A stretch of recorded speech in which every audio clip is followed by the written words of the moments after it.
Je vous salue, frère Peter, que la paix du Seigneur soit avec vous et à tous nos frères et sœurs au Québec, Canada, en Île-Maurice, à Matadi et de partout où ils nous suivent en ce moment.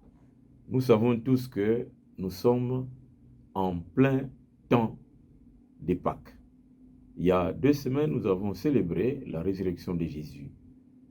Et avant la résurrection de Jésus, nous avons passé 40 jours de carême, temps de jeûne, temps de prière et temps de partage.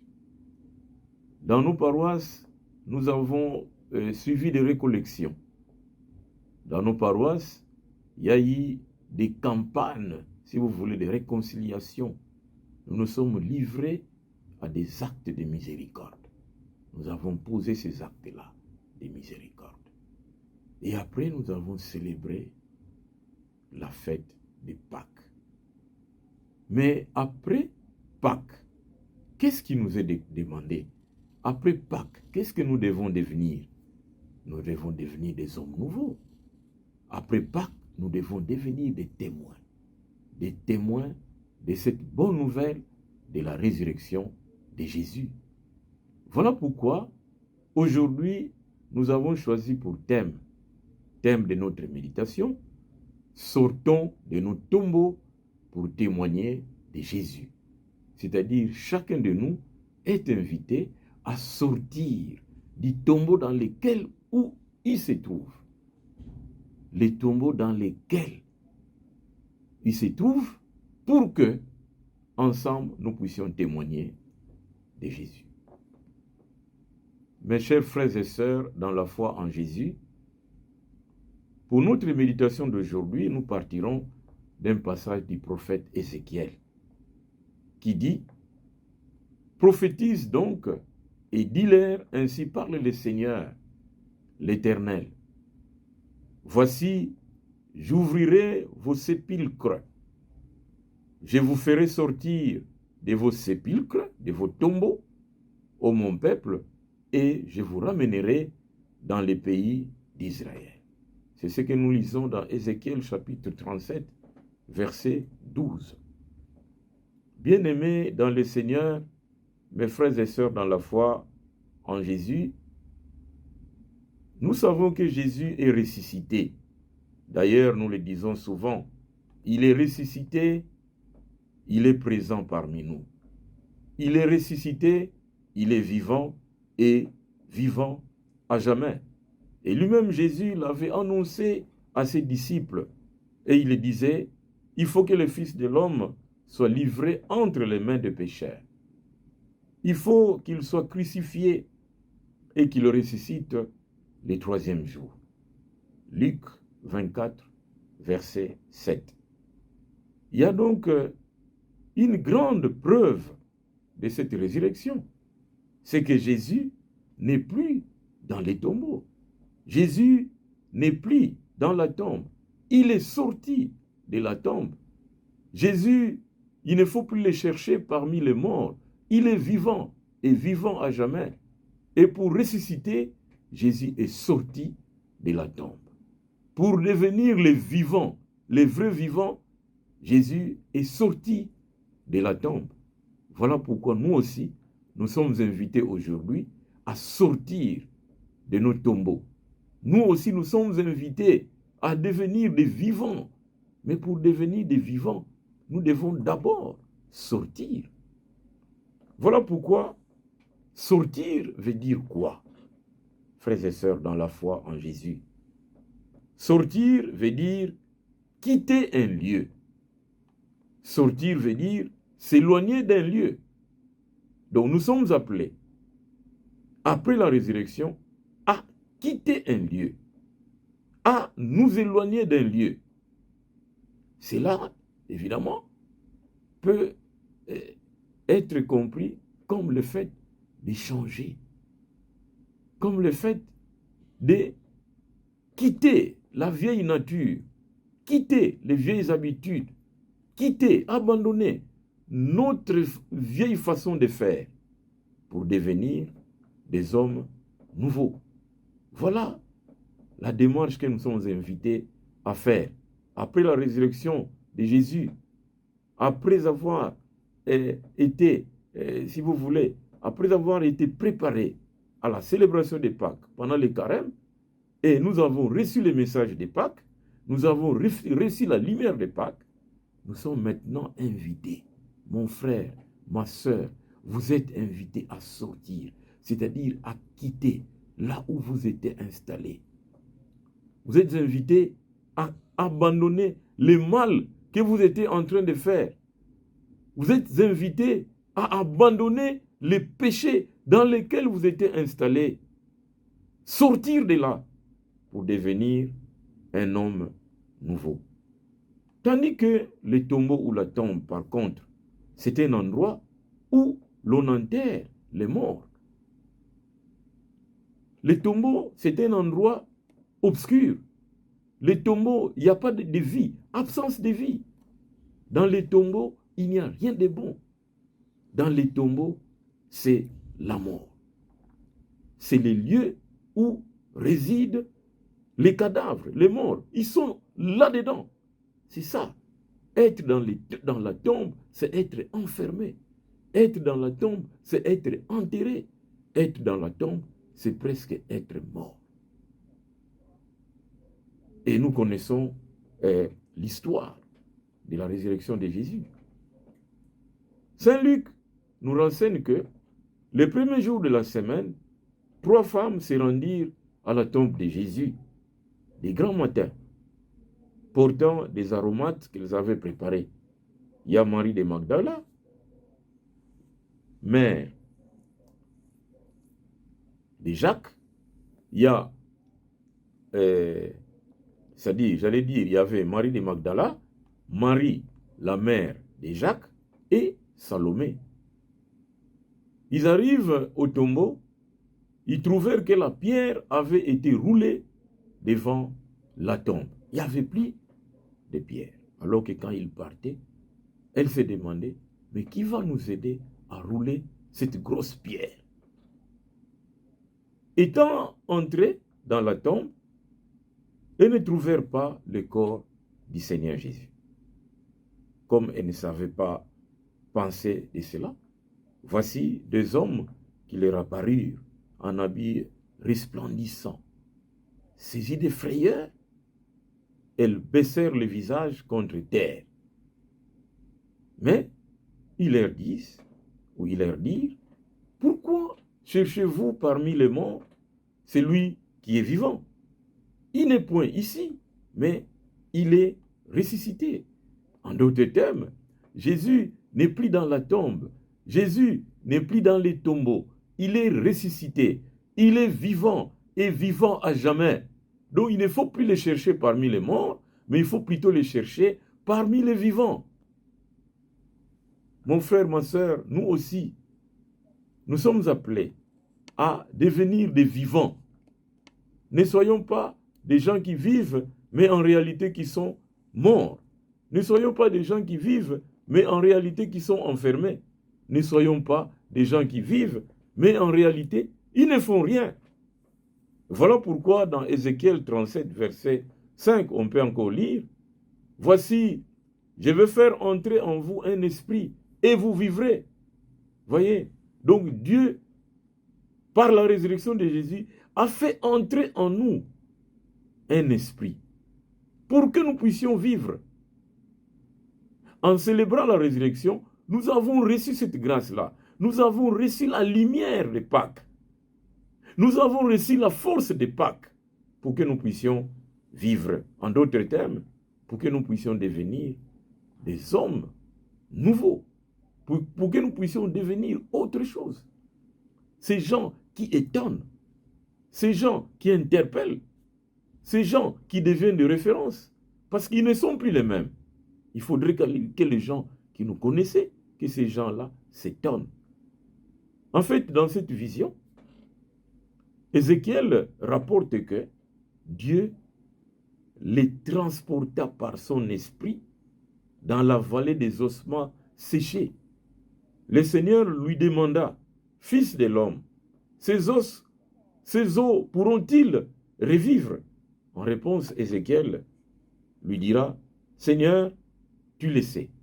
Et le Seigneur lui demande alors de prophétiser sur ces eaux.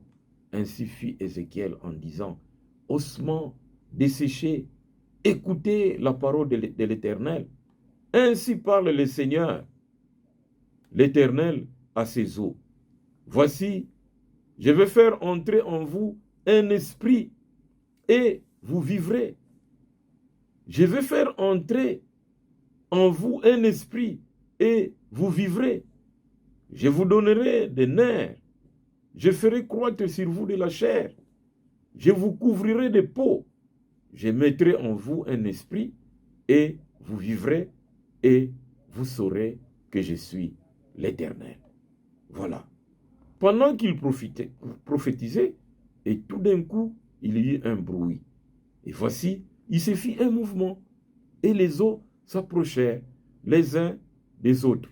La peau couvrit ce squelette, mais n'avait pas d'esprit en eux. Dieu lui demanda de continuer à prophétiser. Il fit ainsi. J'ai prophétisé selon l'ordre qu'il m'avait donné. Et l'esprit entra en eux, et ils reprirent vie. Et ils terrent sur leurs pieds. C'était une armée nombreuse, très nombreuse. Ézéchiel 37, verset 10. Mon frère, ma sœur, à la lumière de cette prophétie, je peux dire que nous aussi, nous avons reçu cet esprit. Par les baptêmes, nous avons reçu cet esprit. À la confirmation, nous avons reçu cet esprit.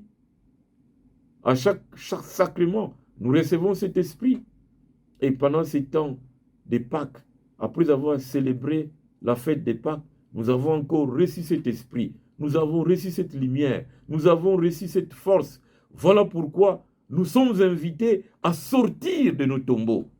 Voilà pourquoi nous sommes invités, nous aussi, à vivre comme réellement des vivants. C'est-à-dire les gens qui témoignent de Jésus là où ils sont. C'est-à-dire les gens qui vivent les fruits de la résurrection. Oui, le Seigneur est ressuscité. Il n'est plus dans la tombe. Mais toi et moi, nous le sommes encore. Le Seigneur, lui, est ressuscité. Mais toi, mon frère, toi, ma soeur, pourquoi tu es encore dans la tombe? Toi, mon frère, toi, ma soeur, pourquoi tu t'enfermes encore là-dedans? Vous pouvez vous étonner et vous demander comment cela est possible que vous soyez encore dans la tombe. Et pourtant, vous marchez. Et pourtant, vous faites des activités régulièrement. Bien-aimés dans le Seigneur, frères et sœurs dans la foi, Dieu a parlé à l'Église. Nous le lisons dans le livre de l'Apocalypse en disant, je connais vos œuvres. Je sais que vous pensez être vivants et pourtant vous êtes morts. Vous voyez, je sais, je connais votre vie, je connais ce que vous faites. Je connais les soucis que vous avez. Vous voulez être vivant, mais en réalité, vous êtes mort.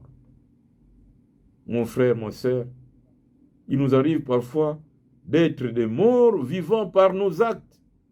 Oui, notre manière de nous comporter, notre manière d'agir, nos actes de chaque jour font que nous soyons considérés comme des cadavres.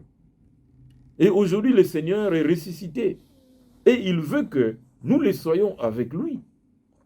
Le Seigneur veut que nous quittions les milieux des morts et que nous soyons vivants. Le Seigneur veut que nous puissions prendre conscience de ce que nous faisons, parce que ça fait de nous des cadavres. C'est pourquoi, dans les canals du prophète Ézéchiel, le Seigneur dit, il ouvrira la tombe et il vous fera sortir de la mort. Donc le Seigneur est là, il est prêt. Le Seigneur est là, il travaille chaque jour. Pourquoi? Pour nous sortir de la tombe, pour que nous puissions revivre. Frères et sœurs dans la foi, le Seigneur est prêt pour nous sortir de la mort en ce moment où nous l'écoutons. Ce matin, cet après-midi, ce soir, le Seigneur est prêt de nous sortir de là. Mais malheureusement, parmi nous, les uns sont encore dans la tombe des inquiétudes. Ils se disent, comment faire ceci ou comment faire cela? Vous qui êtes malade, vous qui traversez des moments difficiles, au lieu de croire en Jésus, vous êtes dans la tombe des inquiétudes. Vous vous inquiétez. Vous avez perdu l'espérance en Dieu. Mon frère, ma soeur, tout ce qui vous arrive, tous les moments difficiles peut-être que vous traversez, remettez entre les mains de l'Éternel, car lui est ressuscité pour prendre nos péchés. Lui, il est ressuscité pour nous libérer de tout ce qui nous dérange dans notre vie de chaque jour. Il y en a qui sont encore dans la tombe de l'égoïsme. Eh bien, ils sont égocentriques. Ils ne veulent pas manger avec les autres. Ils ne veulent pas partager. Or, pour être heureux, il faut se partager, disent les Saintes Écritures. Si tu as 2 tuniques, donne à ton frère qui en manque. Les chrétiens qui ont reçu la foi, lisons-nous dans les Actes des Apôtres, au chapitre 4, versets 32 à 37, avaient un même cœur et un même esprit. Ces chrétiens-là, ils mettaient tout en commun. Ceux qui avaient des biens à vendre, ils les vendaient et ils mettaient l'argent ensemble. Et on partageait, on donnait à chacun selon ses besoins. Dans cette communauté-là, la première communauté chrétienne, personne ne manquait de quelque chose. Mon frère, ma soeur, bien-aimés dans le Seigneur, il y a plusieurs tombes dans lesquelles de nombreux chrétiens y sont encore aujourd'hui. À chacun de voir quelles sont nos tombes, quels sont les tombeaux, nos tombeaux, où nous sommes encore enfermés. Peut-être que c'est mauvais comportement que vous avez. On vous fait le reproche, mais vous ne changez pas. Peut-être parce qu'il y a un mal que vous faites. Vous-même, vous êtes enfermé là-dedans jusqu'au point où vous ne prenez jamais le courage d'abandonner, jusqu'au point où vous êtes incapable de vous décider. Vous qui avez l'habitude de prendre beaucoup de boissons, quand vous sortez, vous terminez tout l'argent à prendre la boisson. C'est un mal, c'est un péché, mais vous êtes enfermé là-dedans, vous êtes incapable de vous décider. Oui, mon frère, ma soeur, nous sommes invités aujourd'hui à prendre conscience de nos tombeaux. Dans quel tombeau vous êtes là, enfermé? Dans quel tombeau vous êtes où vous êtes incapable de sortir pour prendre la route? En tout cas, frères et sœurs bien-aimés dans le Seigneur, ne dépassons pas cette Pâque sans abandonner tout cela. Parce que c'est le moment, c'est le kairos. Le moment nous est donné de nous convertir. Le moment nous est donné de sortir de nos tombeaux. La parole de Dieu, nous le savons, a une grande puissance. Et regardez cette parole qui a ressuscité les eaux dans la vision d'Ézéchiel. C'est la parole de Dieu. Le Seigneur veut aujourd'hui te rétablir pour que tu sois un chrétien dynamique. Le Seigneur aujourd'hui veut faire de toi un homme nouveau pour que tu sois ce chrétien témoin de Jésus. Le Seigneur veut faire de toi ce chrétien qui est capable de partager, ce chrétien qui se soucie des autres, ce chrétien qui pardonne, ce chrétien qui se sacrifie pour le bonheur des autres. Alors tu seras un modèle. Parce que l'Éternel Dieu te donne une nouvelle vie. Dans ta tombe, je l'avais dit, dans cette tombe-là où tu te trouves, il n'y a que d'obscurité, il n'y a pas de vie. Dans cette tombe où tu te trouves, tu es incapable de faire quoi que ce soit. Tous ceux qui s'y trouvent ne font que des choses obscures et leurs activités ne sont pas une réussite de longue date. Peut-être que vous êtes enfermé vous aussi dans la tombe du fétichisme. Peut-être que vous êtes enfermé vous aussi dans la tombe de l'incroyance. Peut-être que vous êtes enfermé vous aussi, mon frère et ma soeur, dans cette tombe-là des antivaleurs qui vous caractérisent. En tout cas, dans Ézéchiel 37, versets 21 à 28, l'Éternel promet de bonnes choses à ceux qui veulent ressusciter avec lui. Le Seigneur les dit, je traiterai avec eux une alliance de paix et il y aura une alliance éternelle avec eux. Je les établirai, je les multiplierai et je placerai mon sanctuaire au milieu d'eux pour toujours. Voilà la promesse de l'Éternel. C'est cette promesse que l'Éternel vous fait encore ce soir. Collaborez avec lui, cheminez avec lui, mon frère ou ma soeur. Dieu promet aussi que ma demeure sera parmi vous. Je serai leur Dieu et ils seront mon peuple. Ézéchiel 37, verset 27.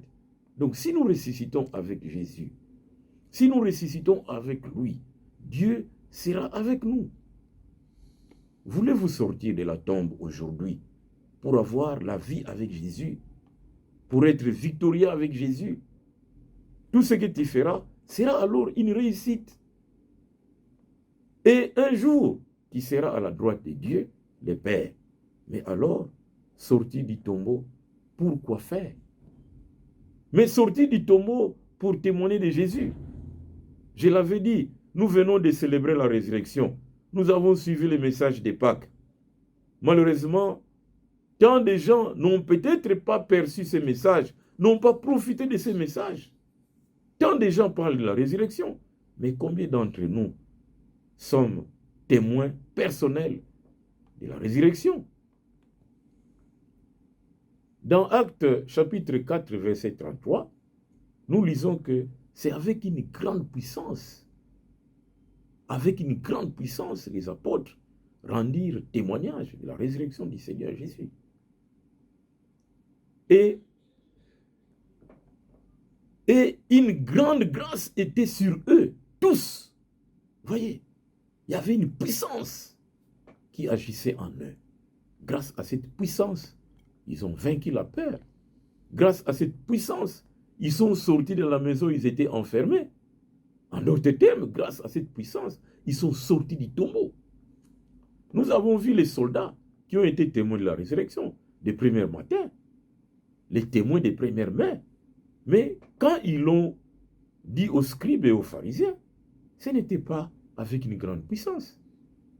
Ils ont tout fait pour saper la puissance de ces témoignages.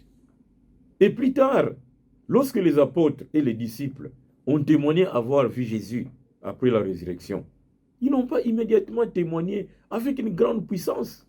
Ils avaient encore peur et étaient pour la plupart à l'abri par peur des Juifs. Mais après la Pentecôte, étant remplis du Saint-Esprit, ils ont donné un grand témoignage de la résurrection. Comment, mon frère, ma soeur, nous aujourd'hui, nous pouvons avoir une grande puissance témoigner de la résurrection du Seigneur Jésus? Comment nous, aujourd'hui, nous pouvons avoir une grande grâce sur nous? Eh bien, la première chose, nous devons tout faire pour participer à la première résurrection. Dans Apocalypse 26, nous pouvons lire « Béni et saint est celui qui a part à la première résurrection. Sur ceux-là, la seconde mort n'a aucun pouvoir, mais ils seront consacrés par Dieu et par le Christ, et ils régneront avec lui 1000 ans. » Apocalypse chapitre 20, verset 6. Donc lorsque nous avons participé à la première résurrection, nous devons avoir de nouveaux espoirs. Nous devons nous convertir. Nous devons quitter le vieil homme pour revêtir l'homme nouveau. Nous devons avoir des désirs nouveaux. Quels sont les nouveaux espoirs que vous avez? Quels sont les désirs qui vous habitent présentement? Il faut dire que je vais combattre les antivaleurs. Je vais combattre le mal. Je vais combattre tout ce qui dénature l'homme aujourd'hui. Je vais combattre tout ce qui dénature la vie chrétienne. Nous devons témoigner d'un meilleur espoir que ce que nous pouvons avoir et apprécier ici-bas tout cela ne sert à rien. Ce que nous devons faire, c'est rechercher les réalités d'en haut. Donc, pour ceux qui sont réellement convertis, pour ceux qui sont sortis réellement du tombeau, ils doivent éviter les péchés. Il n'y a pas de division, il n'y a pas de haine, il n'y a pas de querelle, il n'y a pas de mésentente, il n'y a pas de guerre, il n'y a pas de violence. Ces gens-là vivent l'amour et rien que l'amour. Ces gens-là deviennent artisans de la paix. Partout où ils passent, dans tout ce qu'ils font, ces gens-là sèment la paix. Mais si toi, tu n'es pas en paix avec ton frère, si toi, tu ne te parles pas avec ta sœur, voilà le moment est venu. Témoignons de Jésus, c'est-à-dire pardonner, c'est-à-dire recréons notre relation, repartons sur de nouvelles bases. Allons témoigner de Jésus. Aujourd'hui, si nous assistons à tout cela, parce que nous ne voulons pas rechercher les réalités d'en haut. Être témoin de Jésus, c'est vivre les réalités d'en haut. Être témoin de Jésus, c'est être cette personne modèle. Être témoin de Jésus, c'est être cette personne qui dit non aux antivaleurs, qui dit non au vol, qui dit non à la corruption, qui dit non à tout ce qui dérange nos pays aujourd'hui, à tout ce qui dérange notre société aujourd'hui. Nous devons être capables de dire non. Voilà pourquoi, mon frère, ma soeur, pour ressusciter, nous devons fournir cet effort de mourir.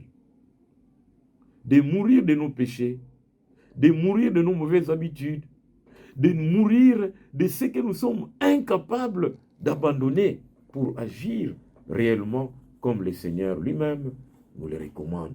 Être témoin de Jésus, c'est justement annoncer la bonne nouvelle de la résurrection. Être témoin de Jésus, ça veut dire manifester à tout le monde que le message de Pâques nous a recréés. Ce message est pénétré en nous et fait de nous aujourd'hui des hommes et des femmes nouveaux. Il faut que les veillants puissent mourir en nous pour que nous puissions renaître, devenir des hommes nouveaux, capables de témoigner de Jésus comme roi. Jésus comme roi sur le trône de nos cœurs. Témoigner Jésus qu'il est réellement vivant et vivant à jamais. Et c'est ce Jésus qui marche avec nous, comme les disciples d'Emmaüs, dans les désespoirs, dans les découragements, dans le regret qui les habitait. Lorsqu'ils ont rencontré le Messie, lorsqu'ils l'ont découvert, ils ont de nouveau abandonné leur village, ils sont rentrés à Jérusalem. Nous aussi, nous devons abandonner nos vieilles habitudes, les désespoirs, les découragements qui nous habitent, la peur qui nous habite, et même la honte qui nous habite de témoigner de Jésus. Voilà les tombeaux de notre vie. Quittons tout cela. Allons témoigner de Jésus. Quittons tout cela. Posons des actes de charité. Posons des actes d'amour, des actes de paix. C'est en cela que les gens vont reconnaître en nous que réellement nous sommes disciples de Jésus. Nous allons solliciter cette grâce-là au Seigneur, qui nous aide pour que la lumière de la résurrection brille en nous. Pour que la lumière de la résurrection puisse consumer en nous le mal qu'il y a en nous, puisse consumer tout ce qui nous empêche réellement de témoigner de Jésus. Et être témoin de Jésus veut dire combattre le mal, combattre les antivaleurs, combattre tout ce qui dénature la personne humaine, pour que nous puissions tous nous tenir la main dans la main, devenir des hommes nouveaux. Et les gens, alors en ce moment-là, sauront réellement qu'à travers nous, à travers notre comportement, à travers notre façon de faire, à travers tout ce que nous allons faire pour le bonheur des autres, les gens vont reconnaître que Jésus est réellement ressuscité. Oui, Jésus est ressuscité, il est vivant et il nous invite, nous, à aller aujourd'hui témoigner de lui dans nos maisons, témoigner de lui dans nos milieux professionnels, témoigner de lui partout où il nous enverra, comme les disciples. Et nous allons agir au nom de Jésus. C'est Jésus qui est vivant et vivant à jamais. Amen, amen, et béni soit son nom. Lui qui est Dieu, qui vit et qui règne pour les siècles des siècles. Amen.